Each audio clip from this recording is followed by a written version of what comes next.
When you started doing that healing first, what parts of yourself from a business perspective did you see growing and more than anything flourishing for yourself and the work that you do?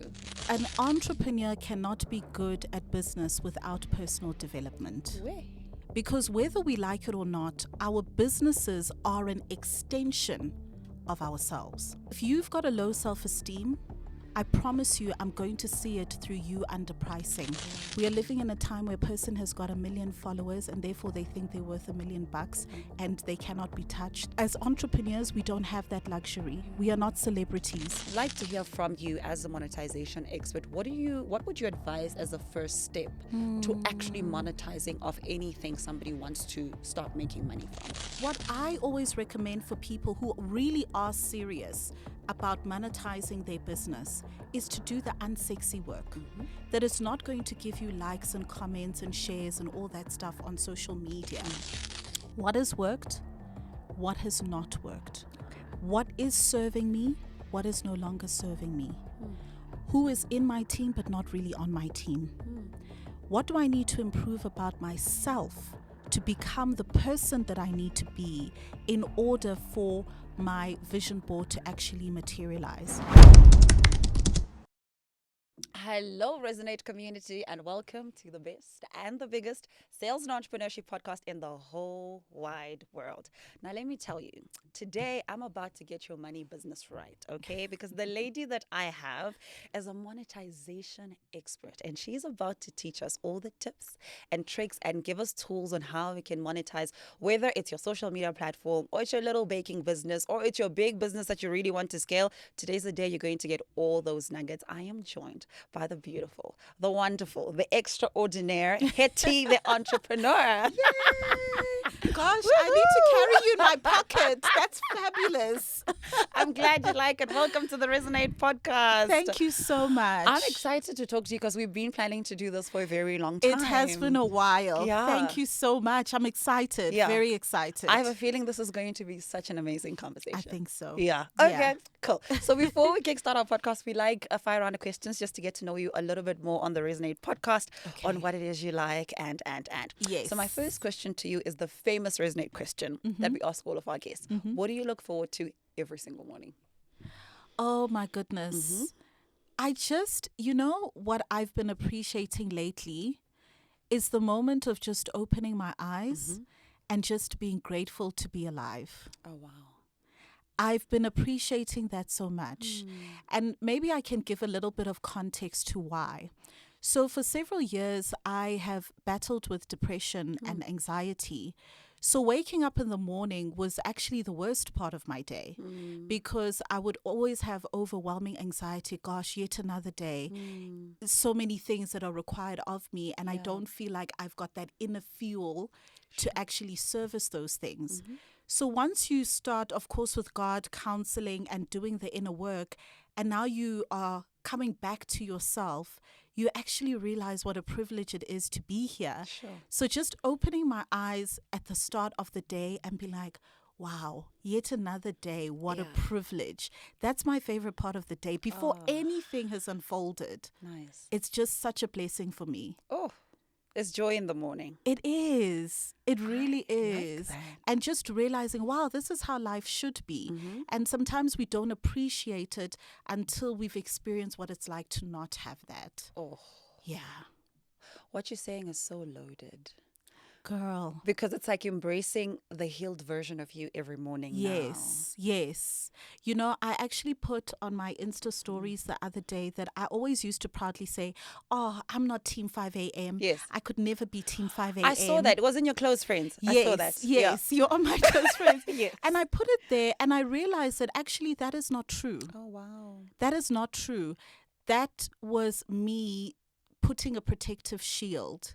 The truth is I couldn't wake up that early because I was always delaying actually facing the day. But when you actually do the inner work, your body naturally wakes up. And I now wake up with a smile on my face. I'm optimistic to face the day. I can go for a walk or have a cup of coffee or contemplate or journal. Just start the day so beautifully because I'm happy with who I am, where I am and what the world has to offer. And it's such a different space to be in. So it's not a question of actually having the discipline to wake up at 5 a.m. Do I have the willingness and the fortitude to actually want to live? Sure. Because it's about living and it's about embracing life for all that it brings. And there's beauty in the morning. You Yeah. hear the birds chirping. Yeah. There's the fresh, crisp air. Yeah. There's an energy about it that I'd been missing out on for so long because I was Sure. delaying facing the day. So sometimes I think that the narratives that we tell ourselves are protective shields, Yeah. when in actual fact, when you remove all of that, you realize the vastness of what is available to experience in life. Phew. I want to labor on that point before Yeah. I ask you my next fire round of questions. Sorry, I know it's meant It's- to be a fire answer. No, That's the world's longest Yeah. fire answer. no, that is the perfect fire answer. And I'm curious to know for you, what was the moment when you realized that you need help?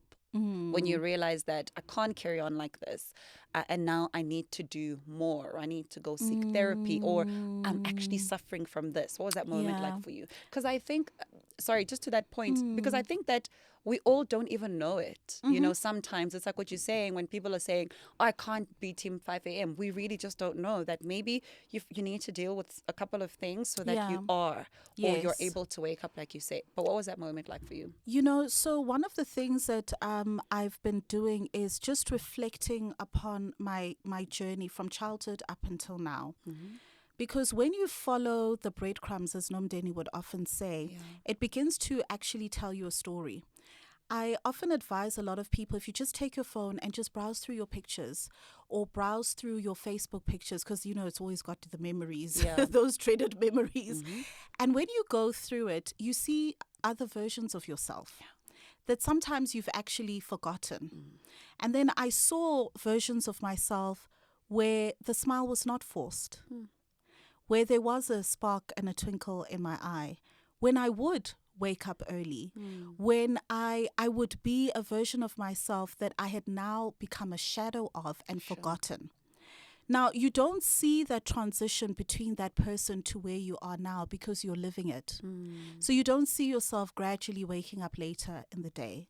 You don't see yourself gradually becoming less and less social with people. You think, no, you know what? I'm following my dreams, my ambitions. I'm busy. I'm not available to socialize. I'm not available for all of these things. We don't label it as being emotionally distant and disconnected with others. We give it other labels. So when you begin to look at those other different versions of yourself, you begin to see the transition. What do I and do I not like? And then through doing that, I was then able to say, what was the switch? What was the thing that changed between that Hetty and this Hetty?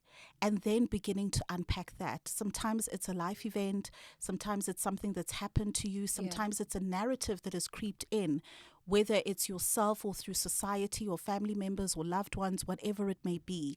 But getting to that core and bottom of that and being able to assess, but is that true? Is that actually true? If you really want to understand the truest version of yourself, go back. Go back before society told you who you're supposed to be. Before work said, this is your title, this is your role. And when you go back, you realize, oh gosh, this person loved sports. This person loved the outdoors. This person loved the sun. This person loved going out on walks, whatever that may be. And then start leaning into those elements that used to bring you joy.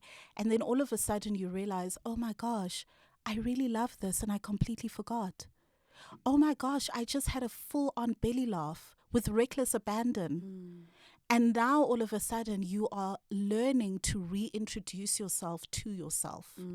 Because often at times what we become is our titles, our roles, and our perceptions of who people say or think we are. And they do not have the full advantage of the context.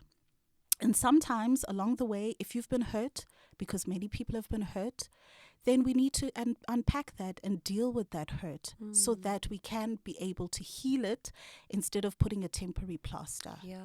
So that is what really helped me, is actually going back and looking for evidence to substantiate who I actually am. Because that's what I found. I would often do things like affirmations. I am beautiful, I'm intelligent, I'm this, I'm that.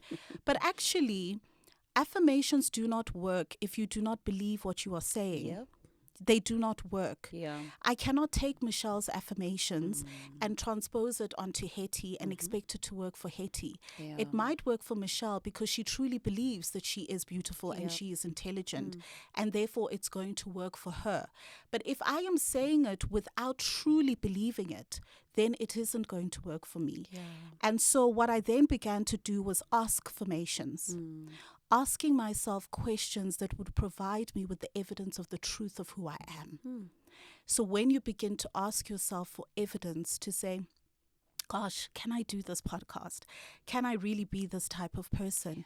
Then you look for evidence of spaces and conversations that you have had that affirm the fact that you can actually do it. And when you provide your brain with evidence, irrefutable evidence, it is then able to believe what you are telling it. Yeah. So that was kind of the process that I underwent. And I'm still undergoing. Yeah. There is no finish line, I'm afraid. That's the good and the bad news. Yes. It doesn't end. You kind of continually go. It's that process of, I often call it panel beating. Yes. You know, God often finds us as a train smash and a car wreck, and then he puts us into the workshop, his workshop. And it's not a nice process. And you're going to be panel beated, and there are going to be parts that are removed and new parts that come in. Yeah. But if you allow yourself to have that inner work and surgery done, you come back as brand spanking new. Yeah. And that is the reward that we get for doing the inner work. Whew. You've just said, I mean, even just hearing that, it reminded me of, I think, my own shedding as well. And it's so interesting because mine was slightly different, but like the meeting point is the same. Yes. So, and I'm so tempted to like share it, but I'll do so briefly. My thing for me was like, I came out of a very abusive relationship years ago. And when I came out of it, the way that I healed, or according to me, was like, I was so angry and I was going to be so successful. Yeah. And I would wake up in the morning and and as time went, I accumulated the things that I wanted to accumulate. Yes. And I remember waking up one day and feeling like I'm not angry anymore. What drives me now? Yes. Like I was driven by the anger Yes. of proving that I can do this and Yes. And I've done all of that. I got into an amazing relationship. I had my daughter, and just one morning I was like, now what am I living for? Because the anger no longer exists. Yes. And it's like now I had to shed off what my drive was at the time. Yes. And now say, how do I now get to know myself with good intentions? Yes. Without that positive drive. Exactly. Yeah. Now it's like no one's making me angry. I'm fine. I'm at peace with everyone. I Yes. love my life. Yes. But is that enough to still drive me Yes. without the anger? And that shedding has been and continues to be just a different experience. Absolutely. But isn't it also a more beautiful experience? Because now you're getting to explore more of who Michelle is and really loving that person. And that is such a beautiful journey to be on. I promise you, it's one of those things where now I figure out, what do I actually like? Yes. Like it's like the happy version of me. Yes. Not the angry version of me. Because, and I share this experience because sometimes we associate anger with like self-destruction, and that does happen. But sometimes people use that anger to fuel themselves towards something good, but essentially you will crash. Exactly. And you know what I've learned about the emotion of anger? Anger in itself is not a real emotion. Anger is what I would term, and I'm sure psychologists have got the proper terminology, but it's almost like a masked emotion. So a mask often covers up something. And if you remove the mask, you see what is underlying. Anger is representation of hurt. Yeah. It's representation of disappointment, rejection, Yeah. isolation, abandonment. Mm-hmm. And so often, if you remove that mask or the layer of anger and you go deeper, you realize actually what I'm feeling is that hurt, anger, rejection. Yes. And then when you work on that, you Yeah. begin to see the real Michelle and the real actual Yeah. person that is there, which is what you've been able to do. Yeah. Oh, that's so interesting. Yeah. So when you talk about, I mean, and I'm just gonna dive deep into this conversation because it's Yes. we are already in it, and I love how it's linking together. When we Yes. talk about doing the work and Mm. discovering yourself and now healing yourself, I am of the belief that that's where really true entrepreneurship thrives and the Absolutely. monetization thrives, because now you, like for myself, I get to identify that actually this is what I actually truly like and this is what Yes. I thrive in doing, and how would I be able to monetize that. And I'm curious for you, when you started doing that healing first, Mm. what parts of yourself from a business perspective did you see Mm. growing and more than anything flourishing for yourself and the work that you do? So, what I have discovered, Michelle, is that an entrepreneur cannot be good at business without personal development. Way. What you just said Yeah. is something that needs to sink in for a lot of people because they think it's a gimmick. Let it marinate in your spirit. You cannot become a good entrepreneur without personal development, because whether we like it or not, our businesses are an extension of ourselves. So if you've got a low self-esteem, I promise you, I'm going to see it through you underpricing in your business. Whew. If you have got bad people skills, I promise you, I'm going to see it through the morale of your staff. Sure. If you have got bad time management and procrastination, I promise you, I'm going to see it through the missed opportunities in your business. So our businesses are an extension of ourselves. If you want your business to grow and thrive, you have a responsibility to focus on personal development, because leadership always rises from the top and then it filters down to the bottom. So where your weak spots are is going to be experienced in the customer service and how people interface with your business, and even the ability of your business to grow and scale. So where you see a business hitting a ceiling, it is often a reflection of where the founder is at this particular point in their life. And the same literally applies to me as well. I have found that the more books I read, the more I consult God in prayer and have Him as the CEO of my business, the more I put myself in environments that are able to pour into me, the more my business is able to flourish and grow. Yeah. But the moment, it's like having a table, and a table has got legs, right? And if you now begin to remove parts of those legs Yeah. that are critical to the essential running of your business, such as reading the necessary books and podcasts, having your board of advisors being the right people that are pouring into you, consulting God as the CEO of your business. The minute you begin to remove some of those legs, you begin to realize that the table no longer has a strong foundation to stand on, and everything else that you start to build on top of it starts to crumble. Yeah. Yo, that is so powerful. And I mean, for me, and this is something that we believe wholly in this podcast, is like how faith becomes such a big anchor in what you do. And Yeah. by faith, specifically in the context of what I know best that works for me is Jesus, the Holy Spirit, and the Christian faith for myself. Yes. Has it anchored at all in the work that you do? And you did mention it a little bit, but I'm curious to hear what that was like for you in terms of the shedding and now building the Yes. business that you love the most and the business that is Yes. serving people and looking at your business as a way to serve in the kingdom of God. Yes, absolutely. So our purpose as entrepreneurs, it's not to sell products and services. Our business as entrepreneurs is to serve. And the byproduct of serving is sales, is monetization, is the growth of the business. So you cannot come to me and say, Hetty, please help me to monetize, if you're not willing to submit to servant leadership, because that is what entrepreneurship is actually about. If you serve as many people, then you get the ripple effect of being able to be profitable. So that is an important thing for us to recognize. We can never ever be too big to serve. Michelle, we are living in a time where a person has got 1 million followers and therefore they think they're worth $1 million and they cannot be touched. And that, as entrepreneurs, we don't have that luxury. We are not celebrities. I don't care how many followers you have. You can be the most followed entrepreneur. Show me the service. So that is very, very important. It's important for us to recognize that we are servants in the work that we do. And the other thing with entrepreneurship, Michelle, is that we often undertake projects that we have no business undertaking. I have undertaken projects I have no business in undertaking, knocked on doors I have no business knocking on, sat on tables where it's like, and then when, who exactly do you think you are? But Jesus. Thank you.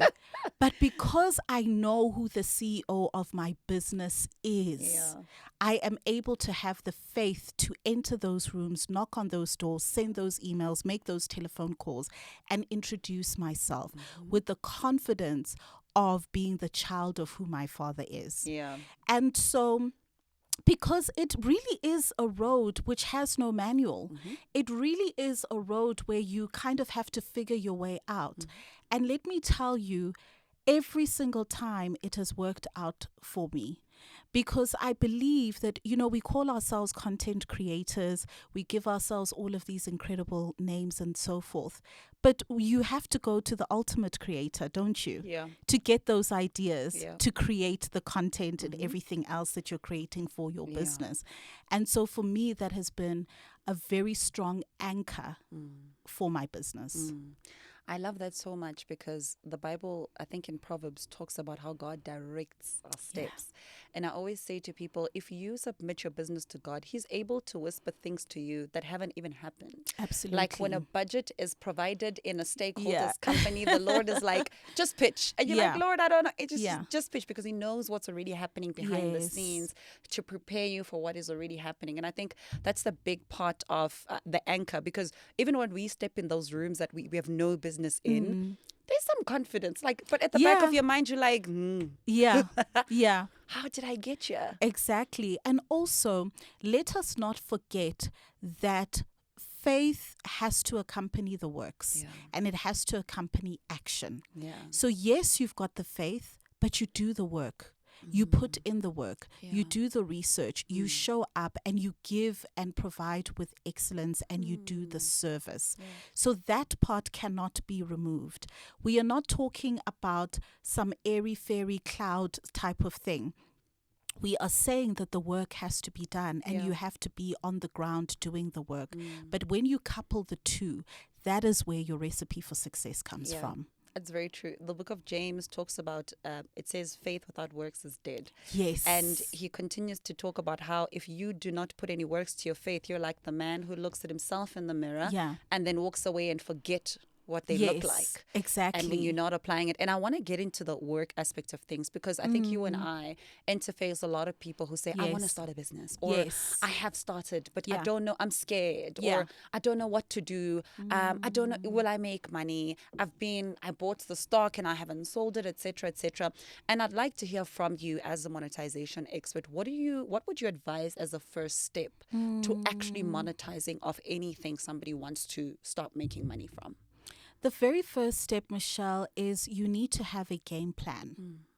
So what happens is science has shown us that when you share with the world your plans before actually executing, and people are like, oh, that's so great, Michelle, go for it. Yay, we can't wait for this thing that you're telling us about. You actually get the same dopamine rush as when you announce that you've actually done something. And so we are now living in a society that is addicted to making announcements as opposed to actually executing. So what I always recommend for people who really are serious about monetizing their business is to do the unsexy work. That is not going to give you likes and comments and shares and all that stuff on social media. The unsexy work of actually sitting down and making a plan. Yeah. So in the year ahead, in 2025, these are the top 3 things I want to accomplish. These are my short-term, medium-term, and long-term goals. These are the people I'm looking to target. This is what my messaging is going to be. This is how I'm going to show up for this community. This is how I'm going to nurture my audience. These are the products, services, or knowledge that I am going to monetize in this particular year. Yeah. I also feel that it's important, Michelle, for us to have the very difficult conversation of truly establishing, where am I in my journey? A lot of us hold on to recognition. And recognition is great. It validates us, so there's absolutely nothing wrong. But it is not who we are. It is not who we are. So a person will say to you, oh, I have an engineering company we've been running for 30 years. But when you actually look deep down, you realize, oh, yes, they have been, but they're actually still a startup. Interesting. There are 30-year startups. Yeah. So you've been operating for 30 years, but you haven't scaled. Yeah. You haven't grown in those 30 years. So we need to be able to have honest conversations with ourselves about, where am I actually? And what help do I need for where I am? You might find that you've been operating for some time, but you really actually do need a mentor. Yeah. Or you do need a coach, or you do need to upskill, or you do need to improve in certain areas. Yeah. So having those honest conversations allows you to plan properly. Yeah. Not, I'm doing this because everybody is doing it. Yeah. You don't know what is informing everybody's decisions. You don't know what is happening behind the scenes that you are not privy to. So also being focused without being distracted by the noise becomes very important. Yeah. Once you are able to develop your game plan, then you can then begin an execution plan. So because as entrepreneurs, we're very excitable, we're very multi-skilled, multi-passionate, and multi-talented. When we come out with an idea, automatically we're putting on social media, hey, I'm launching a podcast. Yeah. Hey, I'm coming out with my book. Hey, sign up for my course. Do you have a plan? What is the marketing plan for the course? Yeah. I've no doubt it's going to be amazing. I've no doubt you've got the intellect and the knowledge to share. But if you do not have a plan, it's going to be the world's best kept secret. Yeah. And then your morale is going to be low that people did not buy my course. And the problem was not the course. The problem was not even you, but you did not have a game plan to sell it. So what I would say is, before rushing to that dopamine hit of making announcements, let's have the game plan first. Let's have the site map first, and then we can go out and launch. I love that. And I'm going to use literally this clip as an ad for the CEO blueprint. You have my permission. It's Because okay. that's literally what we built it for. Yes. It is putting the plan from ideation Yes. to execution with a Yes. launch plan, from Yes. emails to Yes. content Yes. to clients. And I love to your sales resource, map. by the way. It's Thank really you so fantastic. much. Well Thank done. you. So it's like that's literally what it is. It's like, put the plan together. Yeah. You might not have the funds to get a coach or to get somebody to Yes. walk with you, but the resource is there, and you can Yes. start putting it down and plan. Yes, So- and I love the fact that you can write in it. Yes. Because when you write, it imprints on your brain. Absolutely. So you are able to embody what it is that you are writing, and Yeah. therefore you execute better. You know, and a lot of us kind of miss that. But you will agree with me that when you're going through the CEO blueprint, you're probably going to be doing it on your couch. Yes. You're going to be maybe in your car in between Yeah. meetings. You're probably in your garage. Yeah. It's the least sexiest time, Extremely. but it's going to give you the best rewards Yeah. if you do the work. Yeah. You know, I was saying to somebody the other day, I think it was my little sister, and I was saying to her, it's so interesting how people don't realize that by the time we make announcements on social media, there's been months of Yo. paperwork, submissions, resubmissions, there's been, like, by the time you make the announcement, you're so tired. You're And so then months over of it. we regret to inform you. Yes. There is, when you say, oh, here's the masterclass coming up, Yeah. there's probably 6 months behind there Yeah. of work that nobody Yeah. has seen. And it's so important to realize that the actual work is behind the scenes. The announcements Absolutely. are like when we're over it. Like, we are so done. It's like let's just get it out there. It's exciting. It's amazing. Yes. But the work behind the scenes is like, Yes. oh my goodness. It's the same with like the podcast. Yes. By the time we are shooting, Yeah. there's been so much research. Yeah. There's been so much scripting. There's so much that have happened behind the scenes that by the time you come in front of the camera, it's just now like the outcome. Absolutely. Trying to get your Hetties who are always busy in the studio. Hey, like people don't understand Yeah. what we go through. It's like the Yes. cancellations, the postponing, and everything Yes. else. But you have to do, I love what you said, you have to do the unsexy work. You have to for do you the to get the unsexy result. work. You really, really have to. And people have to realize that for the results that they want, there's a lot of behind the scenes work that comes there. And you know what? I am sorry to every single entrepreneur who follows their faves on social media, and all you see is store openings, launches, fantastic announcements, brand deals, Yeah. etc. I am so sorry that you don't see the number of rejection emails and unresponded emails and correspondence. I'm so sorry that you don't see the number of suppliers that have let entrepreneurs down, Yeah. the disappointments behind the scenes. I'm sorry that we don't show you the full picture. Because what it does is it disempowers entrepreneurs for actually understanding what entrepreneurship is about. Yeah. Because what you are seeing is the highlight reel, Yeah. and you don't see the full picture. It doesn't mean those store openings aren't amazing. It doesn't mean we shouldn't clap for someone for getting that new car or whatever achievement it is. But I do think we also have a social responsibility to show the full picture Yeah. so that people can understand how we actually got to this particular point. Yeah. I think that's important as well. That is so true. And I posted something quite a while ago on my TikTok, I think. And one of the things I was saying is that every time you receive advice from your faves, you need to kind of dissect where you are as far as that advice is concerned. So I'll give Yeah. an example. People will post about how you must live slow and like do all of those amazing things. And I thought to myself, if you're broke, maybe don't take that advice. Yeah. If you're broke, maybe you need to spend some nights putting proposals together, Yes. trying to sell yourself. Maybe you need to be on hustle harder for a few Yes. months until you get to a point where you're making enough money to have a slow morning. Yes. But if you don't have enough money for a slow morning, there's no need for you to do that. And I think sometimes in the consumer culture, we're caught up with, oh, my fave said this, but we're not looking at where Michelle is when she said that. Yes. She said that because now she has built a business and she's got staff members at the office who are getting up to work Yes. at 8 o'clock while she has a Yes. slow morning. Absolutely. But we take that as a solo entrepreneur who's literally struggling to make sales. Yes. And you want to have a slow morning and like have free weekends where Yeah. your weekends are dedicated to your family. It's like, no, maybe that's not for you right now. No, absolutely. Listen, Michelle, I cannot emphasize that enough. So if I look at myself, I'm turning 40 this year. Really? I have been an entrepreneur for more years than I care to remember. And I am embracing the slow life. However, I am not telling you about how when I was in corporate and earning very well for the position that I was in, etc., but I lived on 40% of my income.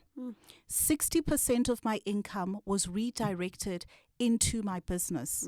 My husband lived on 40% of his income. 60% was redirected into our business. So when our friends were buying houses and cars, we were staying in our little townhouse, not upgrading our cars, and all of those things that society would deem as measures of success that we had the capacity to do but chose to sacrifice for our business. I cannot tell you how many birthdays we have missed, how many significant events of loved ones that we have missed because we were on the road, putting our business out there, chasing visibility, trying to grow our business, etc. We were on the ground, we were in the trenches. I tell people that I know the corners of South Africa because I know what it is like to sell and be out there. So do not see me now living a slower life and thinking this is what entrepreneurship brings. Go back, rewind the tape and see where that person has come from. So please, everything that you see, take it within the relevant context. We often put out knowledge and information based on where we are at the moment. That's true. And so when people say, oh, they're embracing the slow life, they're not lying. But look at the context of it. You cannot, within the first 5 years of your business, be expecting to now be living in a mansion and upgrading your car and doing all of those things. Yeah. If anything, you might be bleeding money. You're still trying to define and figure out your business, etc. And it is now, in my 40th year, that I'm beginning to reap the rewards of all those years of sowing, planting, nurturing, taking out the weeds, realizing actually this isn't what I was meant to plant. Let's go back to the drawing board and start again. Sure. And we don't talk about that enough. Yeah. So please, let's look at the context within which we consume the content we're consuming. People aren't necessarily lying to you, but you need to look at the full picture. And I guess it goes back to the points that we made in the beginning around you being able to know yourself. Yeah. And you being able to know where I am. And that's one of the things you mentioned, like, where am I? Yes. Because once you know where you are, you could look at advice and say, this is great, but it might not be applicable right now. Yeah. Maybe what's applicable right now is that I get up at 5 a.m. and make sure that by 9 o'clock, I've moved so much within my business. Yes. Or I go here and I do this, but you can't be chasing a life that you currently cannot afford. Absolutely. And it is not to say banish the dream. Yeah. It is to say put it on the shelf, put it on your 5 to 10 year vision board, and have something lovely to work towards that gives you hope to wake up and work towards that every day, instead of feeling sorry for yourself that you can't experience it in the present day. Yeah. One of the things I do for my social media platforms is that I have like aspirational content creators that I look at and I'm like, oh, it's amazing. It just keeps me going. Yes. And then I have ones that are realistic. And this is not the intentions with their content. It's how I view it based on where I am. Yeah. So I say if I am watching Nara Smith, for instance, I'm like, that is so aspirational. I want to like make chicken in a beautiful Oscar dress looking so cute. Love it, and I will consume it, right? Yeah. And then I will look, for instance, like an Alex Hamosi, and I'm like, this is like this is real for me right now. Yes. So that I don't get the two mixed up and I don't give myself pressure to make gum for my daughter every single day from scratch. Precisely. And berate yourself for not being an Nara Smith. I mean, come on. Yeah. Absolutely. Very, very important. I love this so much. And I love the direction that this conversation is going because you share a lot of monetization content on your platform. So I want to kind of open up the idea that if obviously people want to get into the nitty gritties of that. Yes. Hetty has her platform. And you guys, please go there. We're going to put the links down below so you guys can actually get the meat. But what I'm more interested in this conversation, which is where I think this conversation is by default heading towards, is the mindset behind the monetization. Yeah. It's the mindset behind how do I make more money? We are coming towards the end of the year. Yes. And there's a lot of people, a lot of people are feeling more fatigued. A lot of people are feeling more energized. A lot of people are now doing a lot of stock taking around what did I do this year? Yeah. Did I monetize? I didn't do that thing that I wanted to do. And I want us to chat a little bit about, for those that potentially have not monetized, is there still an opportunity before the year ends? And how do they leverage on that opportunity? That's the first one. Then the second tier to that is preparing for the new year from a business and monetization perspective. How do we go about doing that? All right. So first and foremost, when it comes to is there still space to monetize in this last quarter of the year, there absolutely is. Yeah. I love the last quarter of the year, even though it is a short quarter because people break away and go away for festive season. It is also a highly consumerism season as well. Yeah. So you've got Black Friday, you've got festive sales, you've got events and all kinds of things that are happening, which you can potentially tap your business into. So definitely there are opportunities to monetize if you leverage and plug into that. So I definitely would say that all is not lost, but you do need to have, once again, a bit of a game plan. How do you want to leverage this season? How do you want to collaborate with others to gain more visibility and exposure, etc.? Yeah. Now, it is also the time of year which provides a natural reflection point, which is to say, how has my year been?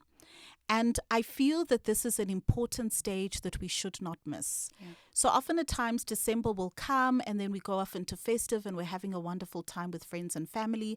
January comes and we're already going into our vision board without properly evaluating the year that was. I've actually got a free resource that I'm going to be putting out to the community. And what it basically does is it helps you to ask the relevant questions that you need to ask yourself in terms of how the year has been. What has worked? What has not worked? Okay. What is serving me? What is no longer serving me? Who is in my team but not really on my team? What do I need to improve about myself to become the person that I need to be in order for my vision board to actually materialize? Who are the people that I have spent the most time with this year? How have they made me feel? And how have they contributed either to the success or stagnation of my business? Of the products and services that I am offering, which ones need to be continued and which ones need to be discontinued? Sometimes we hold on to our products and services because they really are our business babies, right? We've put in our effort, we've created them, we've nurtured them, etc. But is it actually monetizable? Is it something that people actually want to spend money on? So these are some of the questions that we need to ask ourselves before we write our vision board or cutouts and create all of these things. It needs to be within the context of being completely and utterly sober-minded. Your vision board cannot be a wish list. It actually needs to be a visual representation of what is possible for you. And that is very, very important. And you cannot evaluate that without really, truly dissecting the year that has been. And so I feel that that is the important work we need to do in this last quarter of the year. And where you have done well, pat yourself on the back. Where you need to give yourself grace, allow that space for that as well. Because what we sometimes find is that in the process of the year, things happen that we didn't anticipate. Lives, these things happen. And sometimes it's not your fault. So, making the mistake of personalizing that is also something that does not serve us. So it's just that process of dissecting the year as critically and as objectively as possible. And as entrepreneurs, we often struggle to do that, because we are the main character in the story.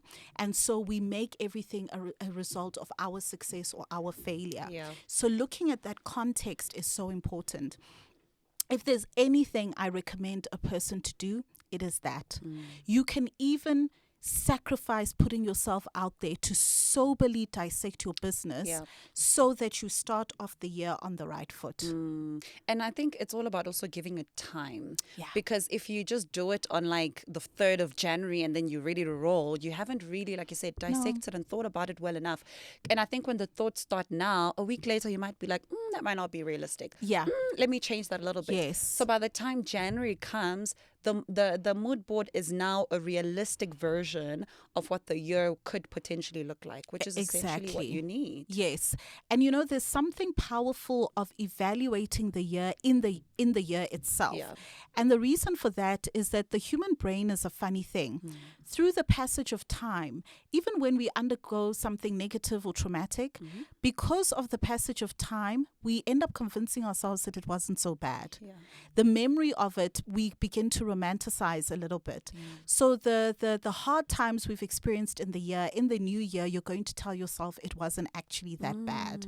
So it's important to evaluate when you are in the thing, when the feelings are raw, so that it is an accurate representation of what is actually happening.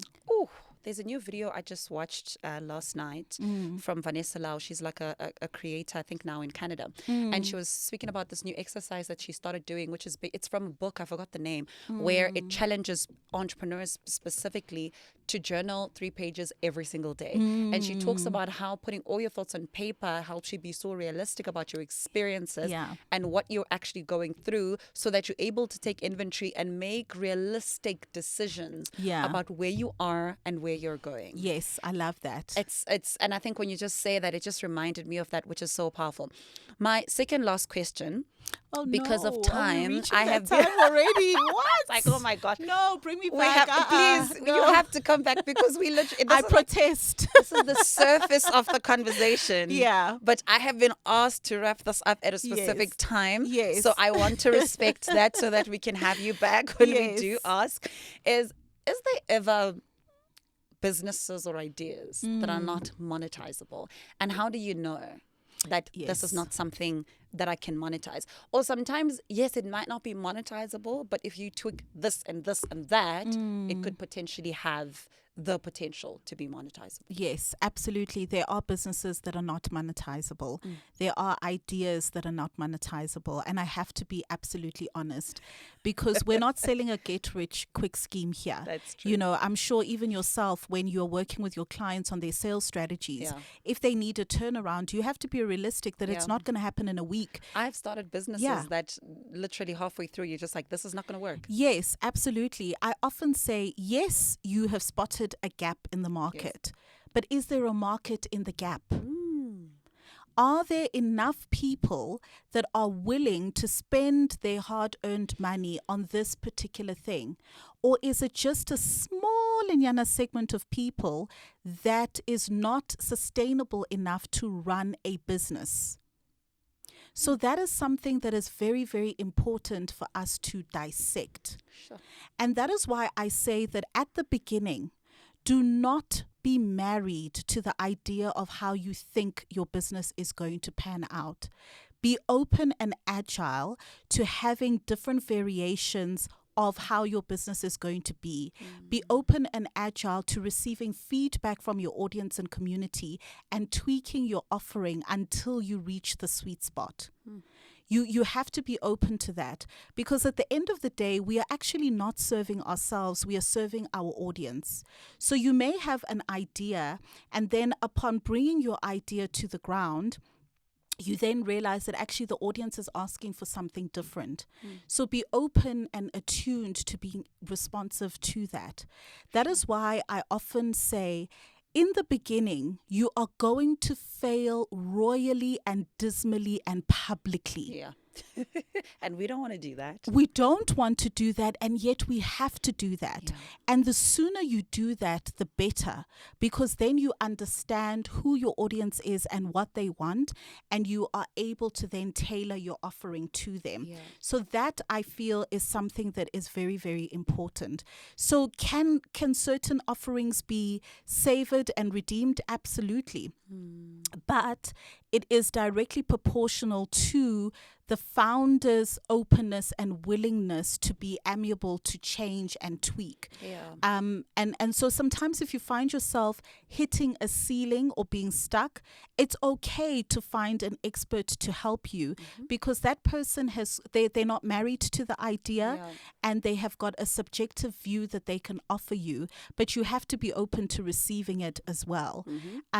So definitely there are instances like that, and those are part of the difficult conversations we have to have. Yeah, absolutely. I love how you broke it down. And I know I said second last question. I'm going to sound like that pastor that constantly is about to wrap up, but it's not wrapping up. Just now, this is my true second last question. Tell us about the entrepreneurship year-end function. I love the concept. Yes. Because as entrepreneurs, we don't have large teams to like have a year-end function. Yes, you have to come, by the way. I definitely would love to. Okay, I definitely awesome. would We'll love make to. it happen. Yes, please. Yeah. I definitely would love to. Tell us a bit about that. Where did that idea come from? I know you had one last year where Vusi Tembewayo was a speaker as well. And from what I saw, it went really, really well. Yes. So just take us through the vision behind that. You know what? So I think we're now in 2024. I think in 2022, we had a small kind of year-end meetup. We did that with one of our corporate partners. So we had about 200 entrepreneurs or less than that even that came. And it was really lovely. It was nice and intimate. And a lot of them were like, oh man, this is like our year-end function. So number one, it's listening to your audience once again. These were conversations that were being had outside of me. I was just hearing it. And I was like, actually, Wouldn't it be lovely to have a year in function for entrepreneurs? Because we don't have that. Often at times we're organizing it for our clients, but we don't actually have that for ourselves. And what if it's an opportunity to meet other entrepreneurs, network, even showcase an exhibit, and just have a full day, a day off for ourselves where we can let our hair down, because we know by the time the end of year comes, whether you've had a good year or a bad year, we've been through the most. We've been through the most, Yeah. right? And so we want to be able to just have that day. And I thought, actually, let's do that. And let me tell you, Michelle, from there onwards, it became a God project. I mean, my husband and I work with my husband in the business, and we just worked on faith. As you said, we booked Vusi Tembagwai. We had the top public speaker in Africa and the second largest public speaker in Africa. I mean, we had Lira, we had Mpumi Ledwaba, we had just really, really great audience members, etc. And then businesses that were showcasing, etc. And once again, we had no business running an event of that size and magnitude. When you look at the surface, whether it's the number of followers we have or the popularity that people perceive you to have or whatever, you would think that somebody else should have been doing it. But God. Ooh, man. Right? Yes. And so it was this thing of writing out, this is what we want to see happen, and presenting that also in faith, because we did not know how some of these things would unravel. But just through putting it out there, things began to fall into place. I remember one day thinking to myself the night before, hey, you know, it would be good to have a water supplier because people need to drink water. They need to be hydrated. And I'm calculating the cost per bottle times X number of people. And I'm like, phew. Did I not wake up the next day to a DM? Hey, Hetty, we'd like to supply you with complimentary water. Look at God. This is what I'm talking about, walking in faith. It is to say that it is presenting to say that actually we are co-creating. You allow God to be a co-creator of the process. But it is also the result of nurturing and intentionally building relationships over time and depositing into the relationship bank account of the different stakeholders that you have in your life. Never undermining or underestimating anyone. You never know. I'm sitting here on the podcast with you. I don't know what opportunities are going to come along further down the line, and also vice versa. Treating everybody that you come across with the necessary respect that they deserve. And you will be shocked that when a time comes when you are walking in faith and doing a God project, the doors will open up for you. Someone will pop you an email and be like, oh my gosh, Michelle, I saw that you're doing XYZ. I'd love to contribute in this way. I'd love to speak for free. I would love to offer you this and that. You know what? I'm going to bring 5 people along. We literally saw a continuous effort of that. But not only was it that, we did the work. We made the phone calls. We sent the emails. We attended the meetings. We cold called. We had numerous rejections, absolutely countless rejections. But we also got yeses. And so that is just the duality of the ebb and flow of doing business. And so this year we're having the Entrepreneurs Year in function again. And it's a God project once again. You know, and so it's exciting because it is literally a space that I cannot even describe myself. It has taken on a life of its own. It's not the Hetty show. It's for us as entrepreneurs to come together. And it is, I'm just so pleased that whenever it happens, I look and I'm like, wow, look at God. You know, because literally we are just vessels to be able to execute upon his mission. That's it. And it's important for us to understand the puzzle piece that we are before thinking that we are the entire picture. That is so important. I love that so much. And you mentioned that you're turning 40, and I've always thought like you're much younger than that. Really? Yeah, Girl, definitely. stop. And I think the more I listen to you, I'm like, it explains all of that wisdom and everything you share, because you've accumulated all of that over years and over experience and over trial and error. And I appreciate that so much. And my last question to you is, if you were to leave a message for Hetty at 45, what would you say to her? I think that Hetty at 45, I would like to remind her of the journey. I would like to say, girl, you did it. You left corporate. You had no idea what the journey would bring. You built a retail business.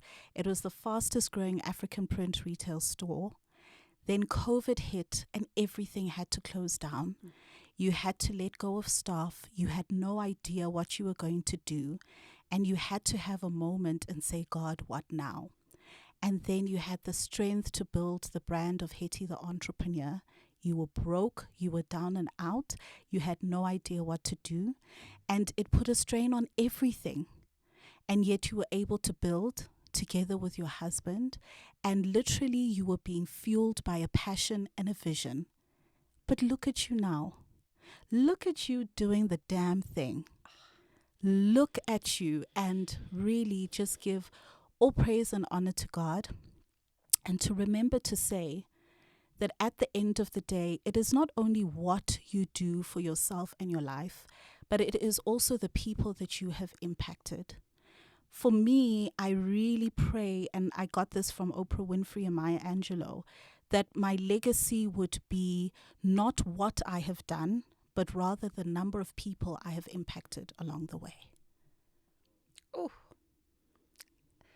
I ask this question to a lot of my guests, and it always makes me so emotional. Yeah. Because it's quite something. Yeah. It's quite something, right?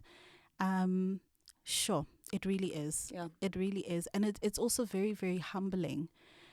Because this isn't a dry run. It's like we don't get to practice. This isn't a practice run. This is actually it, And so legacy for me, it's such an important thing, because that is actually what you leave behind. That truly is what you leave behind. The people we think about, the people we quote, the people we revere, the people whose podcasts and books we go back to, whose sayings that we hold on to. It's those that have left a legacy. Yeah. It's those that have left a legacy. And shout out to supportive husbands that are like the anchors of every single thing that we do and the sacrifices they make. Let me tell you a big secret for those who may not know. So Hetty the entrepreneur is our business that my husband and I co-run. So I'm the face of it, right? But everything else, the back engine of it, etc., it is because I have a supportive husband. And he's not just a husband, he's a business partner. He co-runs, he co-labors, he co-creates with me. And so I'm very grateful for having that, because I think to myself, sure, had I been with somebody else, for example, things would not pan out the way that it has. Having that support function to bounce ideas off, to execute various things. And I love the fact that we are very different in our personalities and also our core strengths. So we're able to also fill in the gaps for each other. So I am definitely blessed.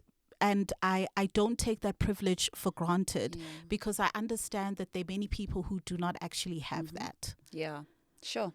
Shout out to him, man. Yeah. Just like a big, big, big thank you. I love it when I speak to, women, and we talk about all the things that they're able to do. Yes. And then you actually realize that our husbands play it's like they're basically the anchor and the foundation of the business. Absolutely. Which is such a big blessing from God. I know that for myself. And it's beautiful when I also see it in a lot of other Sometimes women. I forget who I am, and he'll be like, girl, do you know who you is?